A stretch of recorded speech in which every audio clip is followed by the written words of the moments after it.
जितना आपको अपनी शक्ति के अनुसार बनता है उतना पूजा कीजिए, हठ योग में नहीं। आप बीमार हो जाएं फिर वह पूजा किस काम की, एक दिन इतनी कर लो कि फिर वो 15 दिन में फिर खटिए ही ना छोड़ पाए।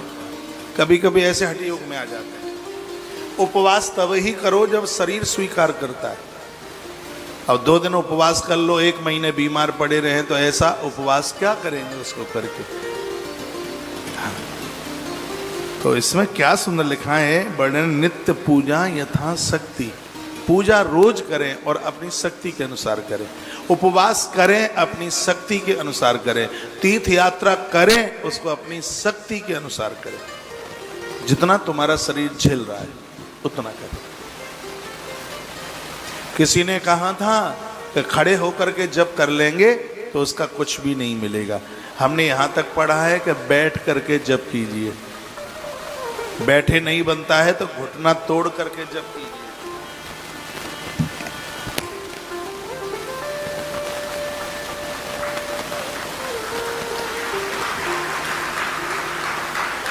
ऐसे भी दिक्कत हो रही है।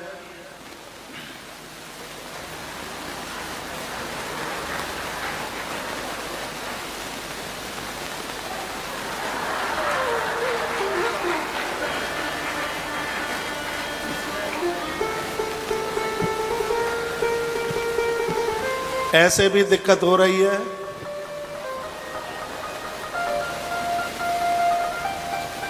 ऐसे भी दिक्कत हो रही है।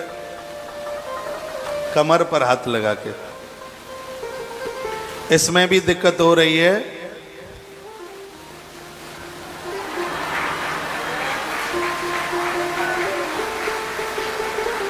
लेट करके, लुढ़क करके, और ऐसे भी दिक्कत हो रही है तो खड़े होकर के कीजिए। छोड़िए मत किसी भी प्रकार से। शरीर से कीजिए, शरीर से नहीं बनता है तो मानसिक रूप से कीजिए। वृंदावन की एक सत्य घटना मैं आपको बता रहा हूं, मैं बात प्रमाणित करता हूं। एक बहुत बड़े अच्छे साधु हुए, 109 वर्ष की उनकी उम्र थी, बूढ़े हो गए थे। सनातन गोस्वामी बंगाली महात्मा थे, कृष्ण के बहुत बड़े उपासक। उन्होंने अपने बेटे में कन्हैया का दर्शन किया था। एक दिन की बात थी, वो यमुना में स्नान करके आ रहे थे तो थोड़ा देर हो गई उनको नहाते हुए। तो वो लौटे तो उनका बेटा आ रहा था सामने से, सनातन गोस्वामी जी का। तो वो रो पड़े और कहा कि प्रभु आज मुझे आने में देरी हो गई तो आप स्वयं ही चले आए। और वो रो पड़े। जैसे ही उस बच्चे के पांव में गिरे, भगवान कृष्ण प्रकट हो गए उनके बेटे में से। उन्होंने अपने बेटे में भगवान का दर्शन कर लिया, प्रभु को पहचान लिया। जाकी रही भावना जैसी, प्रभु मूर्ति देखी तिन तैसी। वही महात्मा, एक दिन की बात ही, दिसंबर का महीना था। वृंदावन में गर्मी सर्दी खूब पड़ती है, क्विंटलों में क्या टनों में पड़ती है। भगवान ने बड़ी कृपा करी है, ना सर्दी की कमी हुआ और गर्मियों में ना गर्मी की कमी, खूब भगवान ने एक्स्ट्रा दे रखी। तो दिसंबर का महीना था, भारी सर्दी। बाबा की उम्र 109 साल। खड़े होता बनते नहीं तो वो मानसिक ही पूजा करते हैं। एक दिन उनके मन में बात आई कि बहुत दिन हो गए हमने लल्लू को, कन्हैया को हमने खीर नहीं बना के खिलाई। तो उन्होंने मन से मानसिक भाव से काली गैया का दूध, काली गाय का दूध बड़ा गाढ़ा होता है। दूध तो सफेद होता है काली गाय का, लेकिन दूध गाढ़ा होता है। तो भैंस के दूध को टक्कर मारता है। तो वो निकाला दूध, मानसिक भाव से चढ़ा दिया चूल्हे पर और बढ़िया देहरादूनी चावल डाल दिया और खीर बन के तैयार हो गई। आप देखेंगे प्योर दूध की जो खीर है उसके ऊपर एक परत सी जम जाती है। जीभ पे पानी मत ले आना, उसके ऊपर बिल्कुल परत सी लग जाती है। तो उन्होंने वो पहले बड़े बड़े बर्तनों में कोई चीज़ ठंडी करते थे, कभी कभी फूंक मारते थे। कहते थे कि दूध को सिरा रहे हैं, यानी ठंडा कर रहे हैं। तो बाबा ने सब मानसिक भाव से ही किया। खीर डाली पात्र में और उसको ठंडा करने लगे, फूंक मारने लगे उसमें। तो वो तो जम गई ऊपर उसकी परत। फिर परोसने की कोशिश करी तो ध्यान आया, अरे हम तो इसमें बूरा तो डालना ही भूल गए। बूरा जानते नहीं जानते? हाँ हाँ जानते हैं, होशियार हैं आप। तो उन्होंने डिब्बा खोल करके 4 चम्मच बूरा डाल दिया। शक्कर का भाई है बूरा, जब उसको पीस दो, रेगड़ दो, तो फिर वो बूरा ही बन जाए। तो उसने, बाबा ने उसमें 4 चम्मच डाल दिया। अब मन में सोचा कि 4 चम्मच एक ही दिन में डाल दिया तो कल कहाँ से आएगा, तो इसमें से 2 चम्मच निकाल लूं। जैसे ही हाथ आगे को बढ़ाया 2 चम्मच निकालने के लिए, उसी समय 4 पाई पर भगवान कृष्ण प्रकट हो गए। कहा बाबा, जब सब कुछ मन से ही हो रहा है तो कंजूसाई काय को दिखा रहे हो, डल गया तो डल जाने दो। ये मानसिक पूजा का प्रभाव है। मैंने बहुत बार बोला है कि जब माताएं पूजा पाठ को लायक नहीं होती हैं, प्रकृति का नियम है, महीने के कुछ ऐसे दिन हैं, तो जब वो मानसिक भाव से भगवान की पूजा आराधना करती हैं तो भगवान को वो प्रत्यक्ष रूप से ही वह भगवान को स्वीकार होता है।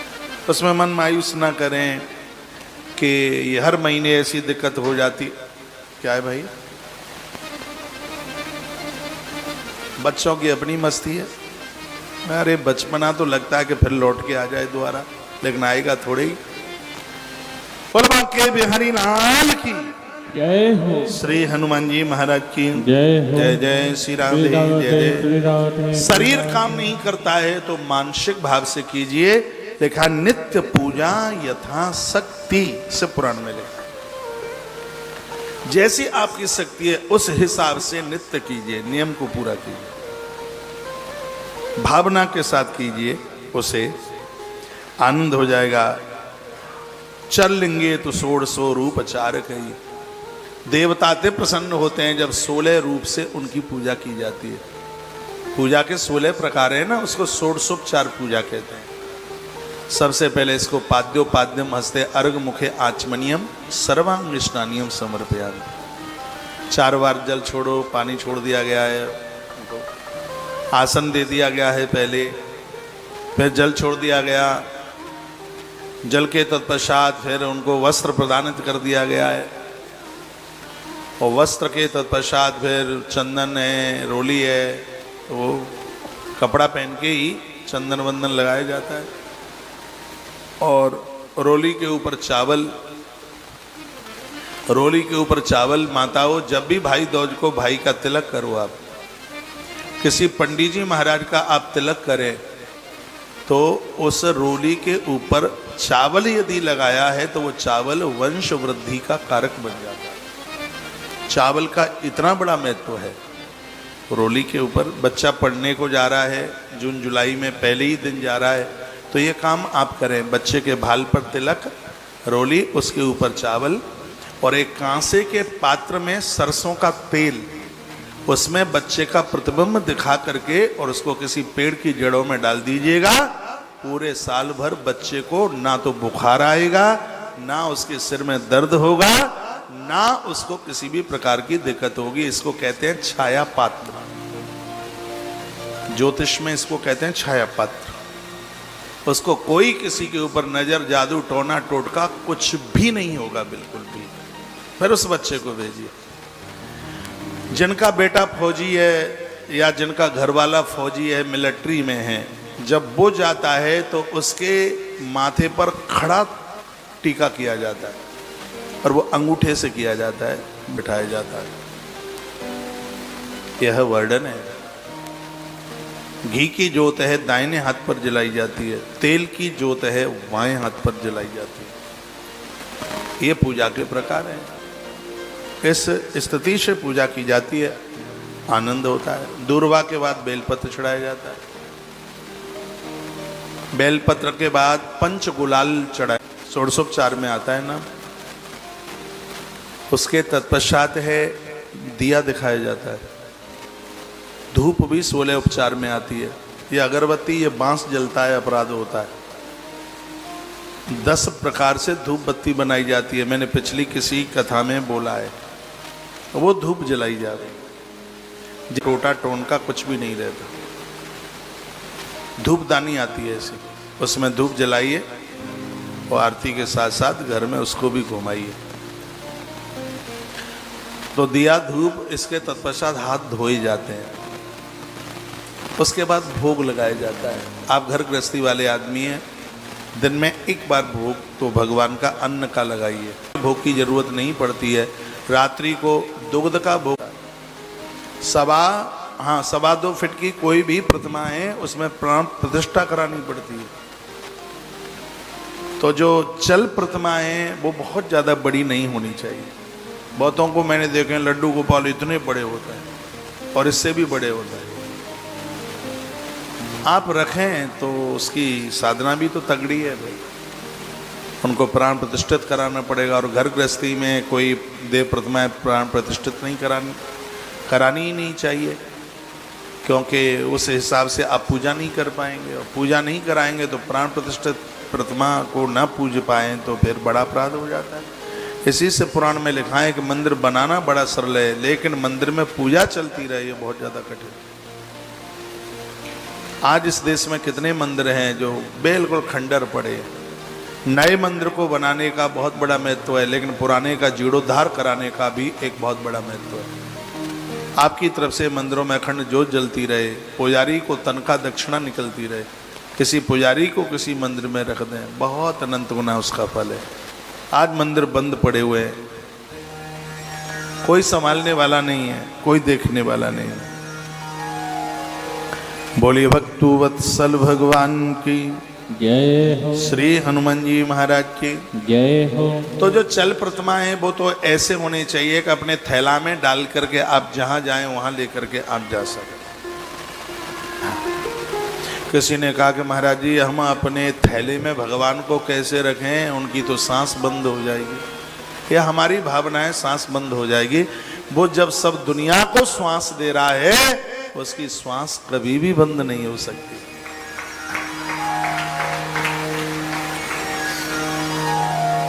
तो चल और अचल दो प्रकार की प्रतिमा को कहा गया। देखो वो बातें यहाँ लिखी, न्यूनम चेत फलम अल्पम स्या अधिकम नैव दुष्यते। बहुत बड़ी घर में नहीं, बहुत ज़्यादा छोटी होगी तो उसका फल अपने आप में अल्प होगा। वर्णन किया गया कि भगवान को सुलाने के लिए मंदिर में एक छोटी सी सैया, छोटा सा खटोला बन के आ जाता है, भगवान को लीजिए वहाँ सुला दीजिए। एक एक चीज का वर्णन किया। तत्र गर्भ ग्रहे रम्य दृणे दर्पण सन्निवे। भगवान को दर्पण दिखाने का भारी महत्व है, भगवान को कपड़ा आरती में दिखाने का बड़ा महत्व है। घंटी दो प्रकार की होती है, एक है गरुण घंटी और एक है नंदी घंटी, दो है। एक गरुण घंटी है और दोनों ही अपने आप में बड़ी शुभ है।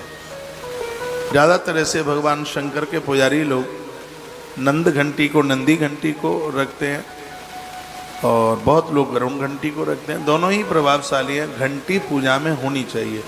आरती, सत्यनारायण भगवान की कथा घंटी के बिना पूरी नहीं होती। शंख है, घंटी है, ये विशेष चीज़ें हैं घर में पूजा के लिए।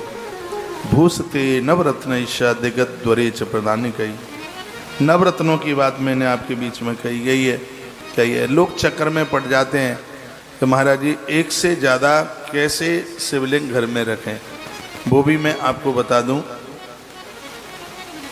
एक ही धातु के दो शिवलिंग मत रखिए।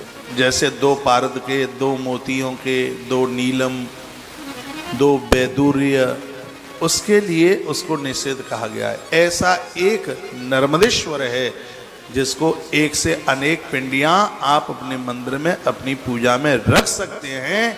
ऐसा वाणासुर को भगवान शंकर बोले, वो एक से ज्यादा रख सकते हैं। ऐसे ही भगवान शालिग्राम को लिंग वैरम चमे तुल्यम यजताम लिंगमुत्तमम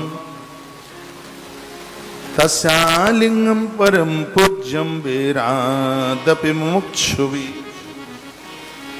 ऐसे शंकर जी हैं जिनकी पिंडी और वीर कहते हैं शरीर, जिनका शरीर दोनों पूजे जाते हैं।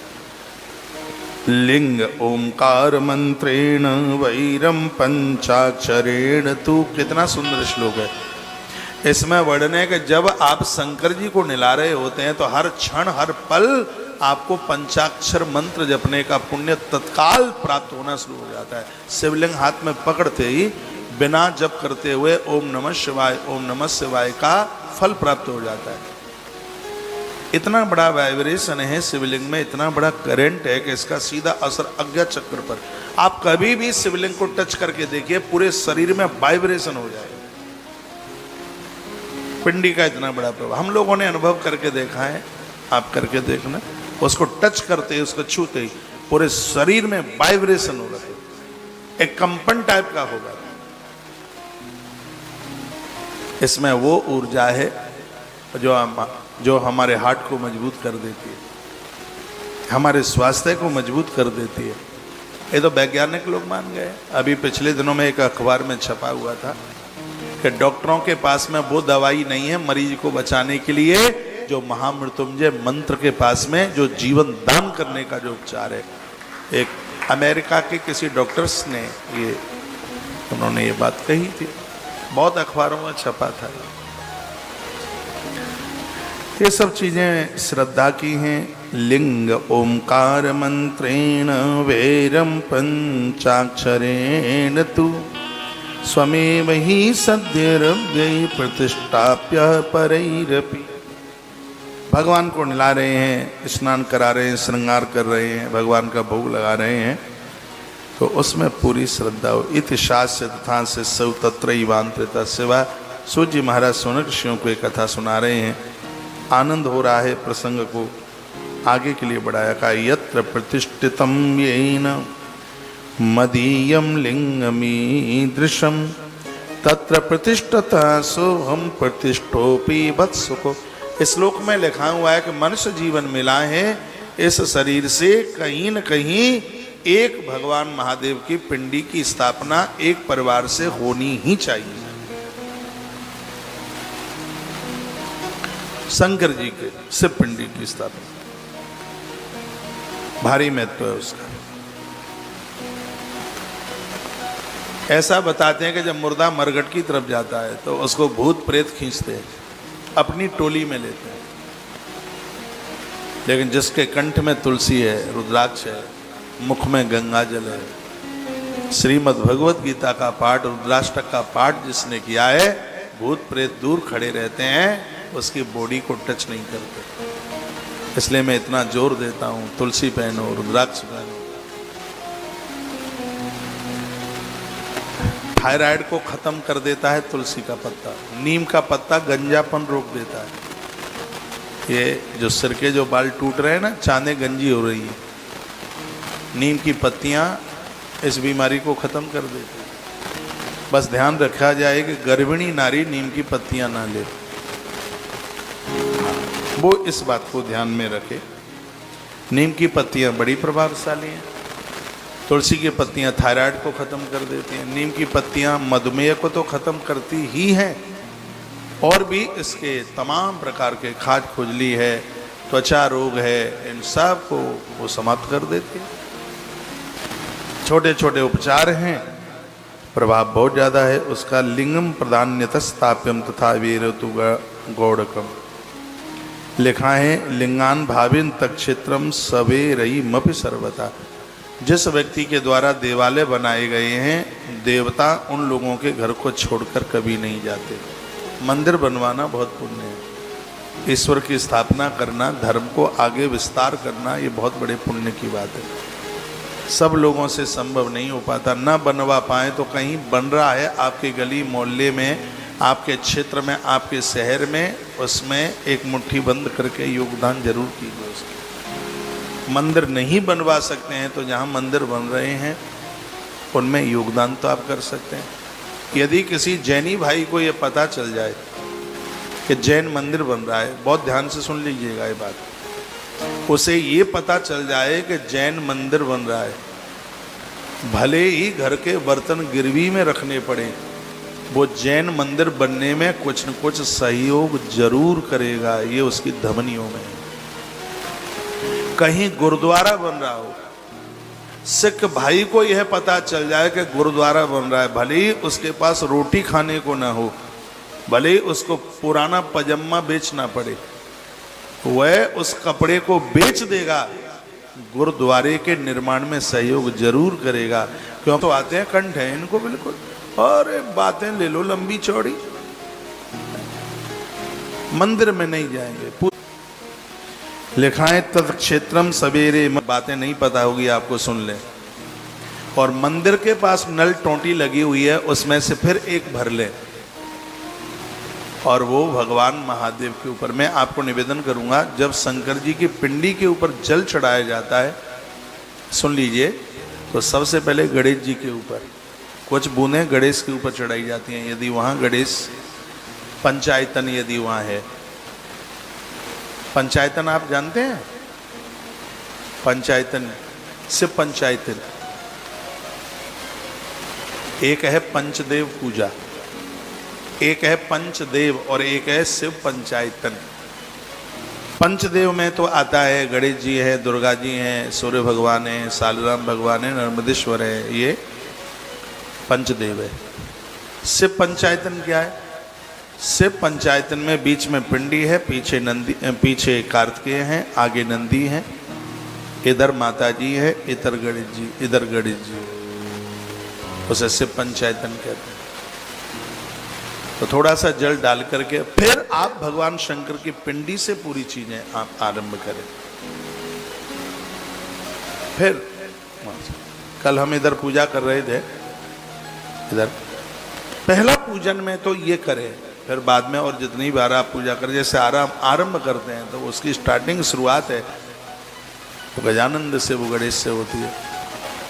लेकिन आज तो आदमी इतना आलसी हो गया, लोटा भी महादेव का, पानी भी महादेव का, कपूर भी महादेव का, चंदन भी महादेव का, सब कुछ महादेव का। तुम्हारा कुछ ना लगे, हमारा कुछ ना लगे, सिगरा महादेव का। श्रद्धा बनाइए इन मंदिरों के प्रति, तो ही इन कथाओं का महत्व है।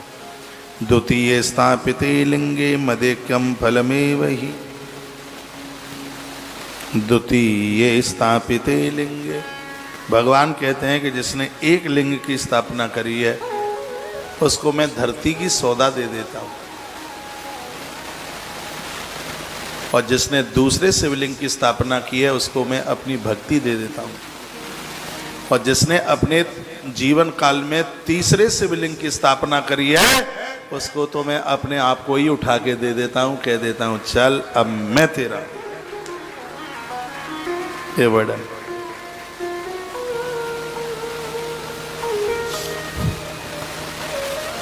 तो भगवान शंकर की आराधना साधना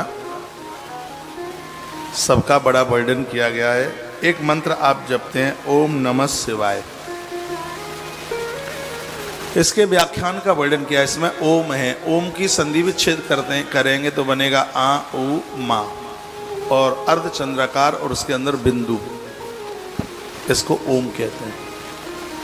ओम में सबसे पहले इसमें आ, और उसके बाद में है उ, उसके बाद है मा, अर्धचंद्राकार, और उसके बाद फिर बिंदु। आ से बना ये नमः शिवाय जो शब्द है वो ओम से प्रकट हुआ है, और इस मृत्युलोक देवलोक का बहुत प्राचीन मंत्र है। इस सृष्टि के आरंभ में इसकी प्राकट्यता हुई है। ऊपर के लोक से और नीचे के लोक तक सबसे पहला यदि कोई मंत्र यदि बोला गया, गाया गया, तो वह है पंचाक्षर मंत्र, और इसके उच्चारण से ही गायत्री मंत्र प्रकट हो गया। गायत्री, जिसमें पूरी सत्ता भगवान सूर्य नारायण की। गायत्री मंत्र वेद माता गायत्री माँ, जिसको महात्मा विश्वामित्र धरती पर लेके आए थे। बच्चों के लिए वरदान है गायत्री मंत्र। भोजन करने से पहले बच्चों को बताइए, आंख बंद करके माँ गायत्री का ध्यान करके भोजन करें। वो बच्चे जीवन में शाकाहार को नहीं छोड़ सकते, इतनी बड़ी महिमा है। ओम से ये सब कुछ बना। इसमें वर्णन है, आ से धरती बनी, ऊ से जल बना, मां से अग्नि बनी, अर्ध जो चंद्राकार है उससे वायु, अंदर बिंदु है उससे शब्द बना। ये जो भी चराचर जगत में दिखाई दे रहा है ये सब व्याख्यान ओम का है। ओम के बिना तो मंत्र ही पूरा नहीं होता। ओम के बिना क्या मंत्र है। एक गुरुमुख की, गुरु की आवश्यकता इसलिए पड़ जाती है भले ही कोई भी मंत्र गुरु महाराज के द्वारा मिलाए, उनके मुख से मंत्र सुनकर हर मंत्र पर ओम लगाने का अधिकार हमें प्राप्त हो जाता है। इसलिए एक परंपरा गुरु की बनाई गई। जप की बहुत बड़ी महिमा है। जप के द्वारा भगवान भक्त के वश में हो जाता है। ध्यान साधना सबसे बहुत ऊपर है। नित्य का जप आदत में डालिए। आपके पंचपात्र अपने हों, आसन अपना हो, माला अपनी हो। भले आप एक माला रोज जपें, करें। ये छोटी छोटी चीजें हैं, आनंद दे देंगी, कमाल कर देंगी, कृपा कर देंगी। भगवान शंकर के 5 मुख हैं। एक मुख से धरती प्रकट होती है, एक से जल, फिर अग्नि, फिर उनके मुख से हवा, और फिर शब्द प्रकट हुआ। ऐसे शंकर जी हैं जिनके विग्रह में 5 तत्व मिलेंगे। और शिव के अलावा कोई ऐसा देवता नहीं है जिसके पास 5 तत्व मिल जाए। शंकर के पास 5 तत्व है। पहला तत्व क्या है? धरती। शंकर जी की देह के ऊपर जो भस्म लगी हुई है, शंकर की पूजा भस्म बिना पूरी नहीं होती। सालराम भगवान की जो पूजा है तुलसी पत्र के बिना पूरी नहीं होती। वर्णन है ये तो सब बातें। शंकर को भस्म बहुत प्रिय है, और ये भस्म धरती का तत्व है, क्योंकि पेड़ में से भी बनाई गई होगी राख, तो वो धरती से पैदा हुआ है, इसलिए उसको पृथ्वी तत्व में लिया गया है। शंकर जी के देह पर भस्म यानी पृथ्वी तत्व को पूरा करे। ऐसा बताते हैं जो शंकर को भस्म चढ़ाते हैं, इस मृत्यु लोक में उनकी अकाल मौत नहीं हो सकती। भस्म की इतनी बड़ी महिमा है। आगे आप भस्म का महात्म्य सुनेंगे। 2 प्रकार की भस्म है। एक है अल्प भस्म, स्वल्प भस्म। आप सुनेंगे उसका व्याख्यान। तत्पश्चात अब रहा जल तत्व। शंकर की जटाओं में जो गंगा है, ये जल तत्व है। अग्नि तत्व, महादेव के बीच में माथे पर भाल पर जो तीसरी आंख है, वो अग्नि तत्व है। चौथा रहा वायु तत्व। महादेव के गले में, सिरादे महादेव के गले में जो सांप है, वो वायु तत्व है। एक ऐसा सर्प है जो हवा पी करके रहता है। सांप है, अन्न नहीं खाता सांप, वो हवा पीता है, वायु पी करके रह लेता है।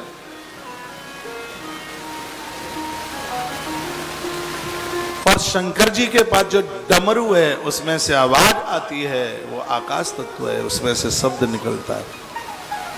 ये 5 तत्वों के मालिक भगवान महादेव है। उन्होंने बड़ी सुंदर रचना की।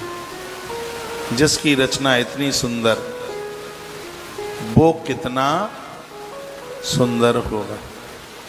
आइए 2 पंक्ति गुनगुनाए, अच्छा लगेगा, बढ़िया लगेगा।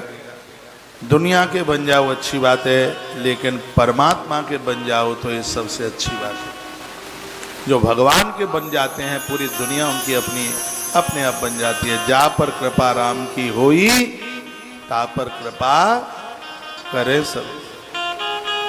आइए 2 पंक्तियां गुनगुनाएं।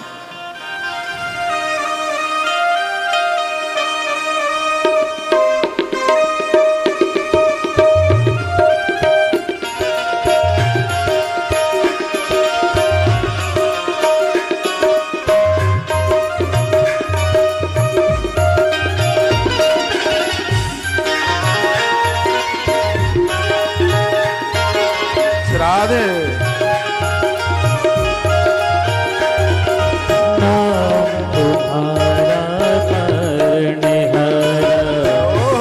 तेरा दर्शन होगा, नाम तुम्हारा तारणहारा, कब तेरा दर्शन होगा।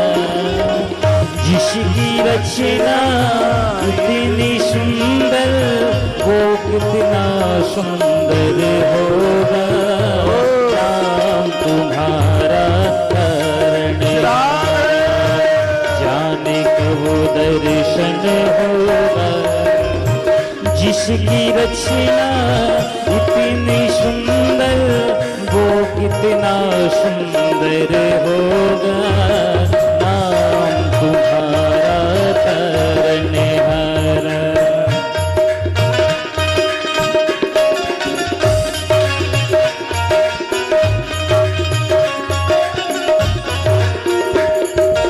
जय हो राधे।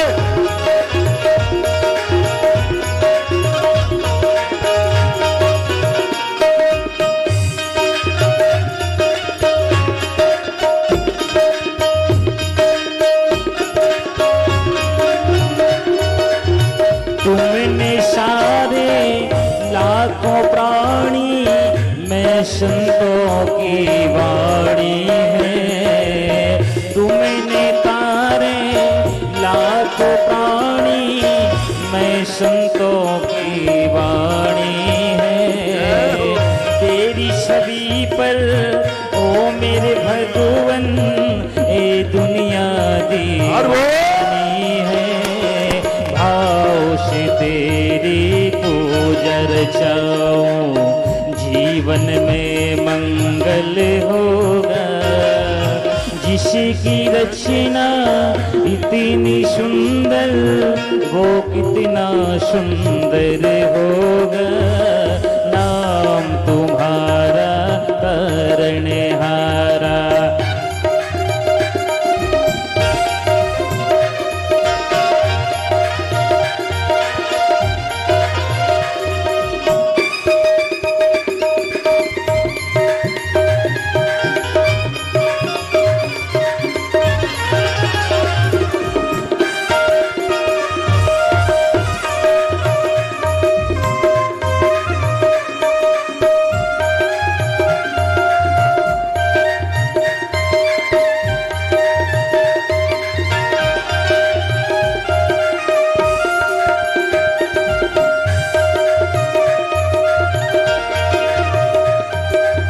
सुरवर मुनिवर जिनके चरण में निश दिन शीश झुकाते हैं। सुर नर मुनिवर जिनके चरण में निश दिन शीश झुकाते हैं।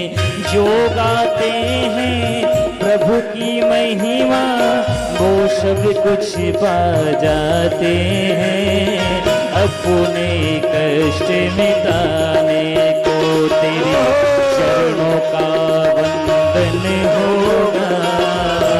जिसकी रचना इतनी सुंदर वो कितना सुंदर होगा, नाम तुम्हारा तारनहारा। जाने कब दर्शन होगा, जिसकी रचना इतनी सुंदर वो कितना सुंदर होगा, नाम तुम्हारा तारनहारा।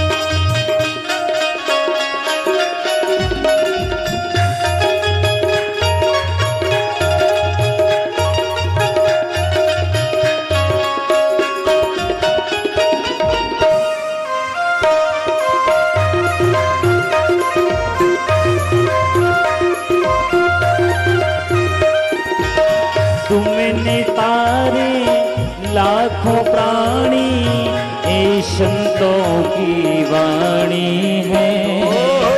तेरी छवि पर ओ मेरे भगवन ये दुनिया दीवानी है। भाव से तेरी पूजा रचाऊं, जीवन में मंगल होगा। भाव से तेरी पूजा रचाऊं, जीवन में मंगल होगा।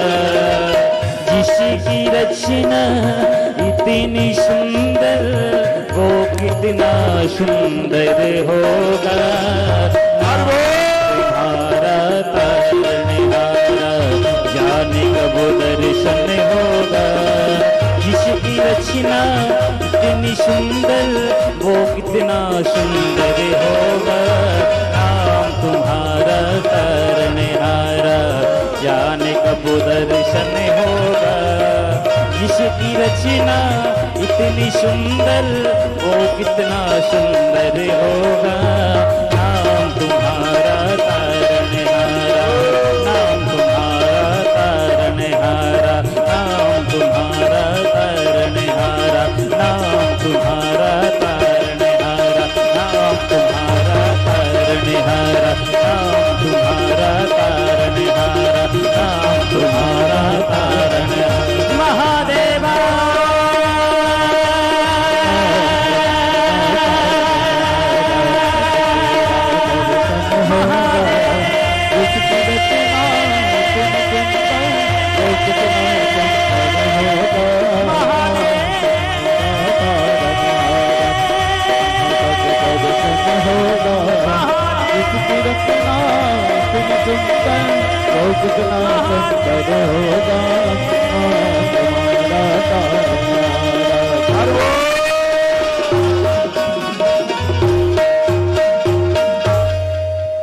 बोलिए महादेव बाबा की जय हो। जो जहाँ बैठे थे अपनी ही सीट पर बैठेंगे। शंकर भगवान की जय हो। जय जय श्री राधे, जय जय श्री राधे, जय जय श्री राधे श्याम। भगवान शंकर की कुछ अद्भुत बातें आप सुन रहे हैं, सुन लीजिए। वर्णन किया गया है, कहा गया है कि सूर्य गत्वा महा आद्रा एकम कोटि गुणम भवेत्। सूर्य ग्रहण चंद्र ग्रहण जब भी कभी पड़ता है तो शुद्धि काल में फिर जब शंकर जी का अभिषेक किया जाता है तो एक अभिषेक का फल करोड़ अभिषेक के बराबर होता है। जैसे सूर्य ग्रहण पड़ा उसके बाद मोक्ष काल होता है, जिसमें सूर्य ग्रहण के बाद स्नान किया जाता है, स्नान के बाद पूजा पाठ किया जाता है, उसमें जप किया जाता है, दान पुण्य किया जाता है। उस मोक्ष काल में भगवान शिव का जो अभिषेक किया गया है कोटि गुणम भवेत, शिव महापुराण में लिखा है, उसका फल करोड़ गुना होता है। हो सकता है मुझे बाद में ध्यान न रहे बोलने के लिए, ये जरूर आप याद करके रखना। जब भी कभी सूर्य चंद्र ग्रहण पड़े तो मोक्ष काल में स्नान करने के तत्पश्चात तत्काल भगवान महादेव का अभिषेक करें, शंकर जी के ऊपर जल चढ़ाएं, क्योंकि भगवान महादेव का वो रुद्रा अभिषेक है सीधे 1 करोड़ गुना रूप धारण कर लेता है। उसका वर्णन किया गया। लिंग वेरम चमे तुल्यम यताम लिंग उत्तम। भगवान महादेव कहते हैं कि जो नित्य मेरे शिव पिंडी पर अभिषेक करता है वह मेरा ही रूप हो जाता है। भगवान कहते हैं कि मेरा दर्शन कर लेना और मृत्यु लोक में उसका दर्शन कर लेना जो नित्य मेरी शिव पिंडी पर अभिषेक करता है, वो साक्षात मेरा ही रूप होता है। यहाँ तो ये वर्णन किया गया है कि जैसे किसी व्यक्ति का नित्य मंदिर जाने का और उसका एक नियम है, एक संकल्प है। किसी कारणवश और वो मंदिर चूक गया और मंदिर नहीं पहुँच पाया, उस व्यक्ति ने यदि ऐसे व्यक्ति का दर्शन कर लिया जो नित्य महारुद्राभिषेक करता है तो मंदिर दर्शन की उसकी पूर्ति हो जाती है, उसका संकल्प खंडित नहीं होता। इतनी बड़ी प्रभावता है भगवान शंकर के रुद्राभिषेक की, इतनी बड़ी महिमा। कल आप सबके दर्शन कर करके ये लग रहा था कि हमने 12 ज्योतिर्लिंग क्यों, हमने तो 125 ज्योतिर्लिंगों का दर्शन कर लिया। सब महादेव की तरह ही लग रहे थे, बिल्कुल ऐसा लग रहा था। इतना सुंदर वातावरण, इतना बढ़िया नज़ारा, इतना आनंद, जिस आनंद को शब्दों में बांधा नहीं जा सकता। तस्मा लिंगम परम पूज्यम बैरा तपे मुमुक्षु भी। शंकर जी के ऊपर बेर चढ़ाने से मोक्ष मिल जाता है। महादेव के ऊपर बेर, हर चीज का चढ़ाने का विधान है इसमें। बेर शंकर जी के ऊपर पूजिएत उपचारेशः वर्णन किया गया है कि मत पदम सुलभम भवेत। उनके लिए मेरा स्थान दुर्लभ स्थान है, वो सुलभ हो जाता है। बेरा दप मुमुक्ष भी, बदरी बन, बदरी बेर को ही कहते हैं, बेर की इतनी बड़ी महिमा है। तो ये न के न प्रकारेण हम इन देवी देवताओं को मानते रहें तो इनमें ही हमारा कल्याण छिपा हुआ है। गंगा जल की बात बड़ी अद्भुत कही गई है। गंगा जल तत्रैव ब्रह्म विष्णुभ्याम चारितः शंकरः पुरा। शंकर की पुंडी के ऊपर जो गंगा जल चढ़ाते हैं, शीघ्र ही गंगा जल चढ़ाते हुए ब्रह्मा विष्णु और महादेव तीनों की पूजा एक संग हो जाती है, क्योंकि गंगा तीनों के पास है। ऐसी गंगा है जो तीनों के पास है। ये तो आपको भी पता है, तीनों देवताओं के पास गंगा है।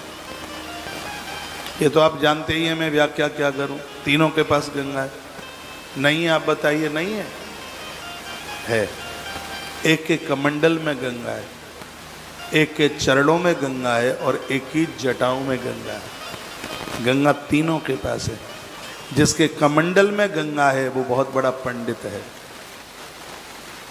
विधाता ब्रह्मा। जिसके कमंडल में गंगा है वो ब्रह्मा जी हैं। बढ़िया ब्राह्मण, बढ़िया साधु बिना पात्र के नहीं चलता, कमंडल लेके चलता है, उसमें जल संग लेके चलता है। ब्रह्मा के कमंडल में गंगा है। और वर्णन भी है ग्रंथों में, जिस समय लोग गंगा जी नहाकर जल गंगा जल लेके आते हैं उस समय साक्षात उनका विग्रह ब्रह्मा जी का विग्रह होता है, ब्रह्मा जी का शरीर होता है, क्योंकि ब्रह्मा के कमंडल में गंगा। जब आप पानी में से निकलते हुए आते हुए हैं तब घुटने के नीचे गंगा जी तलवों में दिखती है। उस समय गंगा स्नान करने वाली की देह साक्षात विष्णु रूप होती है। जब कोई डुबकी लगाता है तो उस समय उसका रूप साक्षात महादेव का होता है, क्योंकि महादेव के सिर के ऊपर गंगा है। और जब डुबकी लगाई जाती है, जब भी कभी कोई पर्व में डुबकी लगाएं, मैं निवेदन करता हूं कि माताओं के लिए घुटने से ज़्यादा पानी हो तो जलाशय में अंदर प्रवेश करने के लिए वर्जितता बताई गई है। लेकिन ये जरूर निवेदन किया गया है कि घुटनों तक जहाँ पानी है वहाँ माताएं पर्व का पूरा फल प्राप्त कर लेती हैं जब उस जलाशय में वो डुबकी लगाती हैं। पानी सिर के ऊपर से निकलना चाहिए। पर्व काल में तो पानी कितना सुंदर वर्णन किया गया है ग्रंथों में। माताओं के लिए कुछ निश्चित दिन बताएं जिसमें ही वो अपने सिर के बाल धोती है, श्राद्ध पक्ष में वो अपने केस नहीं धोती है, और भी कुछ ऐसे विशेष पर्व हैं जिसमें वो अपने केस नहीं धोती। लेकिन जब वो गंगा स्नान करती है, ऐसे कोई पर्व में वो नदी स्नान कर रही होती है, तब उसको हमारे ग्रंथों ने एक सौभाग्य दिया है, डुबकी लगाकर स्नान करने का सौभाग्य मात्र शक्ति को दिया है। ये तो चंचुला की कथा में भी था कल, हो सकता है मैं ना बोल पाया हूं। स्नान का तो पूरा फल तभी है जब बाल भीगने चाहिए, डुबकी लगा करके पानी ऊपर से निकल जावे। बड़ा अद्भुत वर्णन है। ऐसी गंगा है जो तीनों देवताओं के पास में। जब गंगा को पात्र में लेके चलते हो तब आपका रूप ब्रह्मा का रूप होता है।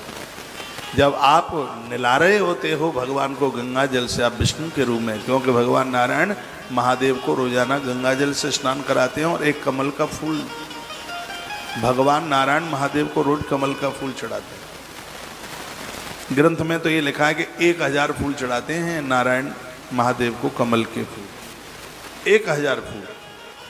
इसी से महापुराण में आगे कोटि रुद्र संहिता में वर्णन है। माइक खोलो भाई। तो एक दिन भगवान शंकर को लगा कि थोड़ी भक्त की परीक्षा कर लें। शंकर जी परीक्षा के लिए उतारू हो गए और भगवान ने एक कमल का फूल उसमें से उठा लिया।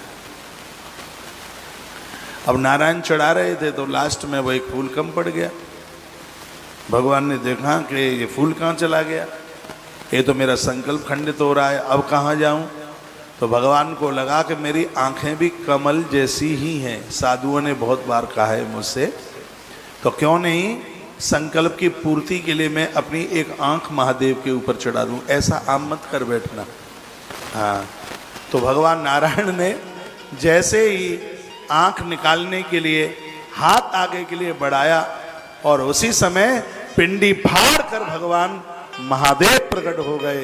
कहा सरकार रुकिए, तुम्हारी परीक्षा के लिए फूल मैंने चुरा लिया था, ये लो अपना फूल। आज से और एक तुम्हारा नया नाम हो गया, क्या? लोग तुमको कमल नयन के नाम से जानेंगे।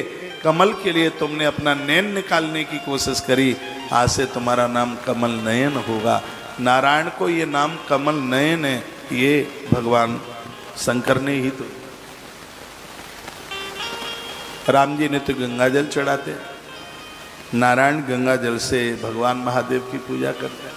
बाल्टी में थोड़ा गंगा जल डालिए, तीर्थ जल से जल का दोष समाप्त हो जाता है, कपूर डालने से जल का दोष समाप्त हो जाता है। ताजी पानी मिल जाए ठीक है, ना मिले तो बासा पानी भी पूजा के प्रयोग में लिया गया है। बासे पानी में थोड़ा गंगा जल डाल दें, आप थोड़ा सा कपूर डाल दें, उसमें जल का दोष समाप्त हो जाता है। पूजा करते समय जिस समय आप अपने आसन पर जब आप जल डालते हैं, पृथ्वी को वंदन प्रणाम करते हैं, यदि उस स्थान पर किसी ने कभी लेट बाथरूम भी किया होगा तो जमीन का दोष उसी समय समाप्त हो जाता है जिस समय आप अपने आसन के नीचे पानी छोड़ देते हैं।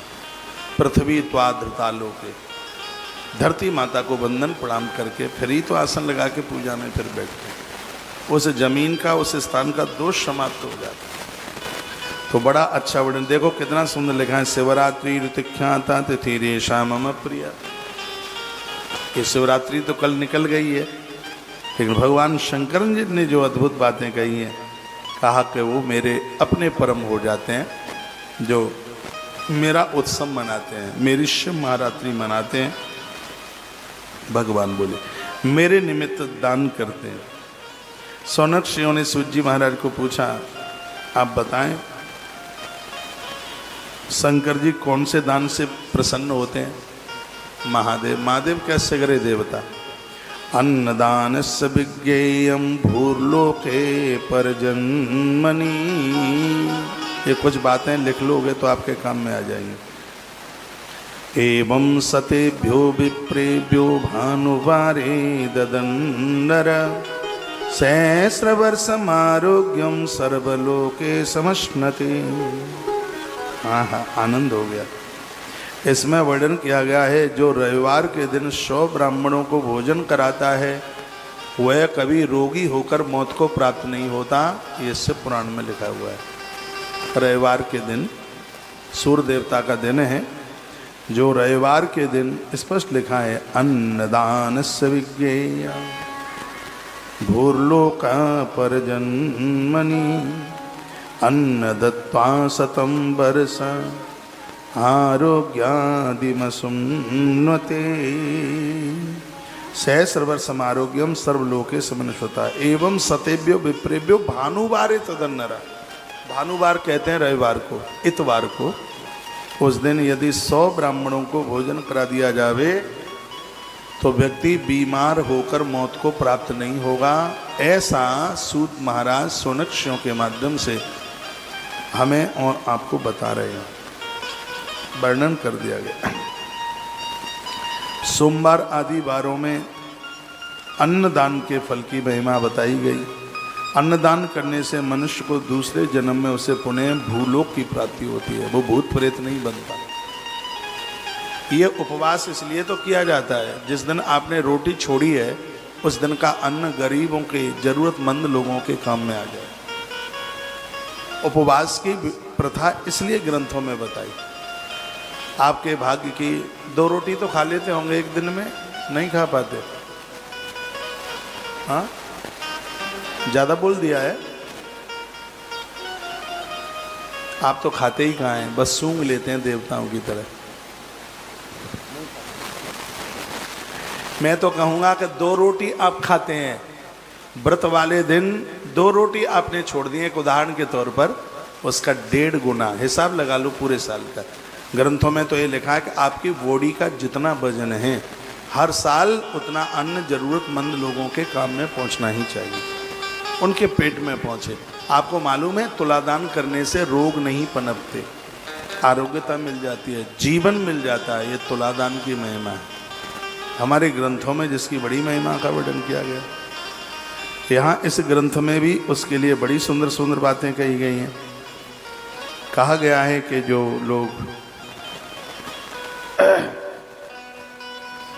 अन्नदान करते हैं, भूलोक की अगले जन्म में भी उनको प्राप्ति होती है। 7 बारों में 10 ब्राह्मणों को अन्न का दान करने वाले लोगों को बहुत बड़ी आरोग्यता की प्राप्ति होती है। इसी प्रकार से 100 ब्राह्मणों के लिए बात मैंने आपको बोल दी। 1000 ब्राह्मणों को अन्नदान देने से 10,000 वर्ष तक यह जीव भगवान के चरणों में रहता है। कोई ज़रूरतमंदों के लिए क्षत्रियों के द्वारा, शूरता के द्वारा कमाया गया धन उसको बड़ा शुद्ध माना गया। वैश्यों के द्वारा व्यापार और कृषि के द्वारा कमाया गया पैसा उसको बहुत शुद्ध माना गया। कभी आपके मन में, कारोबारी लोगों सुनो, कभी आपके मन में ऐसी बात ना आवे अरे हमने तो धंधा करके पैसा कमाया है, बिजनेस व्यापार करके पैसा कमाया है, पता नहीं भगवान इसको स्वीकार करेगा कि नहीं करेगा। इसमें वर्णन है कि वैश्य वाणिज्य के द्वारा और कृषि के द्वारा जो धन प्राप्त करता है वह धन उसका पवित्र शुद्ध है, शुद्ध है। ब्याज लेने का अधिकार वैश्य के अलावा और किसी को नहीं है। टैक्स लेने का अधिकार राजा के अलावा और किसी को नहीं है। ये तो हमारे ग्रंथ साक्षी है इस बात के लिए। ब्याज भी एक लिमिट में, एक सीमा में। ब्याज वैश्य का वाणिज्य बताया गया, ब्याज उसका व्यापार बताया गया। साधु तो जड़ सहित खत्म हो जाएगा यदि वो ब्याज लेगा तो। वैसे तो भगवान की कृपा से मेरे पास कुछ नहीं है, लेकिन मैं हाथ उठा करके कह सकता हूँ मैंने अपने जीवन की आज की आयु तक कभी किसी से 1 रुपया ब्याज का नहीं लिया। जरूरतमंद लोग ले गए होंगे पैसा, उन्होंने वापस दे दिया होगा, हो सकता है। लेकिन जो अच्छे लोग हैं, जो बढ़िया लोग हैं, वो हमसे कभी कर्जा ना मांगे, क्योंकि हमारा पैसा अच्छा नहीं है। हमारे पास जो भी है वो बढ़िया नहीं है। लोगों ने कैसे कैसे अपने में से बचा करके, ये दान का पैसा है, ये ठीक नहीं है। पुजारी का पैसा, मंदिर का गोलक का पैसा, ऐसी स्त्री जिसकी मांग का सिंदूर उड़ गया है उस नारी का पैसा, ये पैसा यदि कहीं ये हड़प लिया गया, मार लिया गया तो ये छाती फाड़ देगा, ये फेफड़े फाड़ करके बाहर निकलेगा। तो यहाँ ये बात मैंने इसलिए बोल दी है, 8 दिन में 2-4 फ़ोन तो ऐसे आ ही जाते हैं और 5 लाख से नीचे मांगते नहीं। भैया मेरे पास तो 5,000 भी नहीं है, मैं भगवान की गद्दी पर बैठा हूँ। मैं ये कहूँ कि मेरी तरफ से 5,000 रुपया मेरे पास, अब मैं कुछ करता तो हूँ नहीं तो आएगा कहाँ से। मैंने तो सोचा था कि पत्तल बनाने वाली एक मशीन लगा लूँ। सही बोल रहा हूँ मैं, झूठ से परहेज रखता हूँ। अहमदाबाद से मशीन भी मंगा ली, वो चली नहीं, भूसा गोदाम में पड़ी है गौशाला के में। सोचा था कि महीने में 1,500 रुपये का जो भी कोई खर्चा होगा तो हम और मुकुंद दोनों मिल करके और कुछ पत्तल बना लिया करेंगे, बाजार में बेच दिया करेंगे। सत्य जो मैंने सोचा वही बता रहा हूँ आपको। मुझे बड़ा परहेज है आपके पैसे से। जितना आपको देने में जल्दी होती है उतना ही जल्दी मुझे आपको रसीद दिलवाने में जल्दी होती है। मैं बहुत हृदय से इस बात को बोल रहा हूँ। कभी भी कोई मुझसे ये ना कहे कि महाराज हमें 5 लाख रुपया दे दे, क्योंकि यहाँ तो जो है वो गौ माता का है। लोगों ने कैसे कैसे अपने खर्चों में से कटौती करके वो दिया है।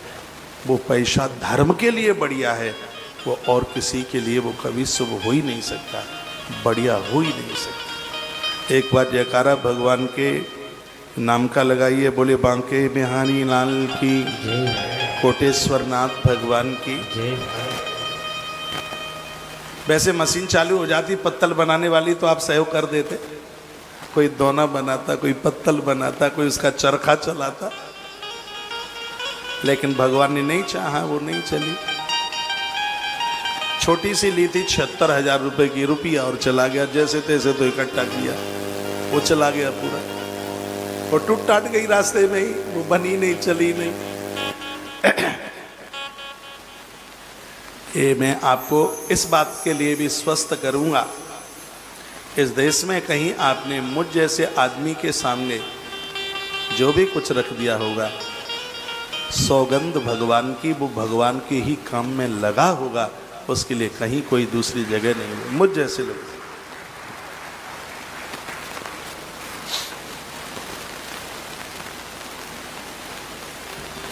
बड़ी बड़ी बातें इसमें लिखी गई हैं। क्षत्रियों का टैक्स का पैसा शुद्ध है, ब्राह्मण को दक्षिणा में मिला हुआ पैसा बड़ा शुद्ध है। हाँ, भगवान की कृपा से मैं ब्राह्मण भी हूँ। हाँ, बालाघाट में तो पता नहीं मुझे क्या क्या बना दिया था वहाँ के लोगों ने। हर 4 दिन में मेरी जाति बदल देते थे वहाँ पर, अखबार में खूब छपता था। हाँ, हर 4 दिन के बाद एक अखबार पढ़ के आता था।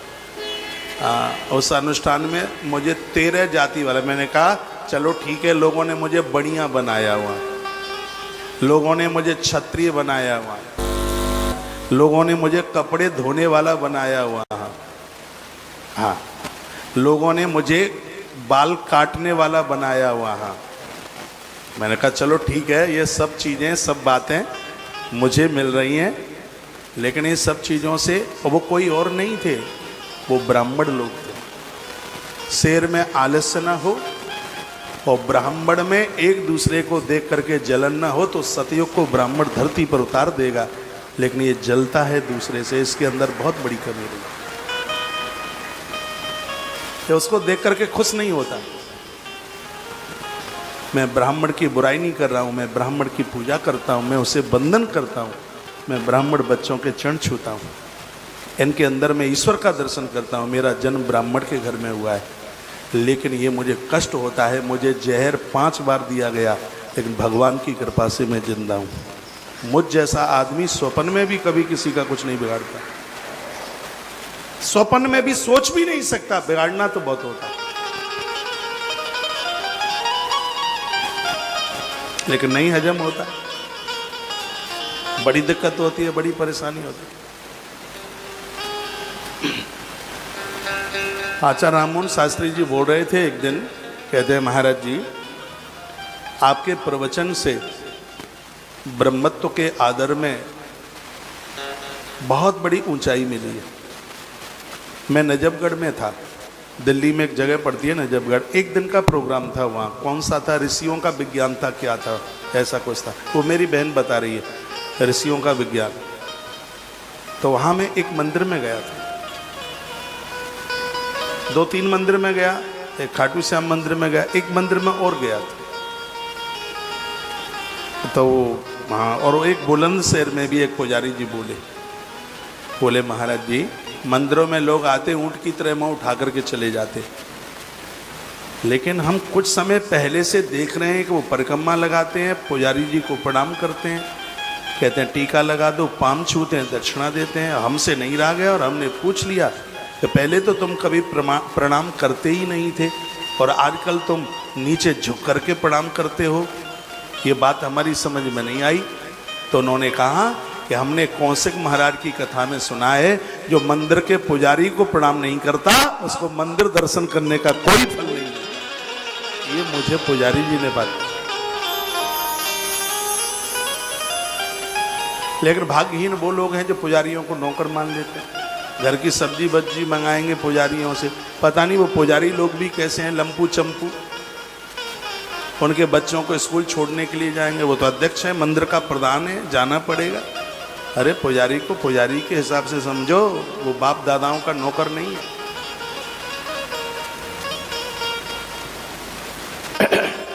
पुजारी का पैसा, मंदिर का पैसा, चंदे का पैसा, यहाँ संस्थानों को चलाने वाले लोग बैठे हों, भूखे रह लेना, उपवास करके रह लेना, चंदे का पैसा अपने घर में मत आने देना, ये बहुत खतरनाक है, ये फेफड़े फाड़ देगा, ये खत्म कर देगा आपके पैसे से।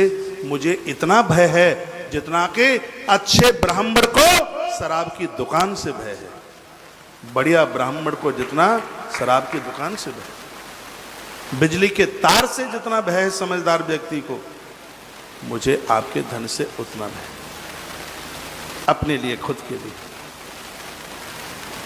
और इन सेवा कार्यों के लिए तो आपका धन साक्षात धर्म का प्रतीक है, धर्म का प्रतीक है। तो हम जैसे लोगों को तो कभी ब्याज खानी ही नहीं चाहिए। उनके पास इतना पैसा होना ही नहीं चाहिए कि वो पैसा ब्याज पर जाए, होना ही नहीं चाहिए। बड़ी सुंदर सुंदर बात कही। क्षत्रियों पर टैक्स का पैसा, वैश्य के पास व्यापार का पैसा, ब्राह्मण के पास दक्षिणा का पैसा, दान का नहीं दक्षिणा का, दोनों में अंतर है। आप मेरे माथे पर तिलक कर देते हो, घर में बुला करके मत्था टेक के दे देते हो, उसके ऊपर मेरा अधिकार है। यहाँ जो भी कुछ चढ़ा गया आरती पूजा में जो चढ़ाया उसके ऊपर मेरा अधिकार नहीं है, वो ग्रंथ का है। ब्राह्मण के पास वही जो उसको भोजन दक्षिणा में, उसको कपड़ा लत्ता जो मिल गया उसमें, उसके ऊपर ही बस उसका अधिकार है। माताओं को पति के हाथ से मिल गया, सासू ससुर के हाथ से मिल गया, और माताओं को अपने पियर से जो मिला है वो अति पवित्र है। से पुराण के अंतर्गत आपको साड़ी मिली आपके पियर से, और वो साड़ी आपने अपनी ननद को दे दी। आप ये समझ लो कि सांवरिया ने भात भर के जो पुण्य कमाया होगा, एक साड़ी ननद को देख करके उतना पुण्य आपने दे करके इतना पुण्य कमा लिया। लेकिन आजकल की देवियां इतनी होशियार हैं, चम्मच भी छिपा के रख देती हैं, हमारे पापा ने दी है।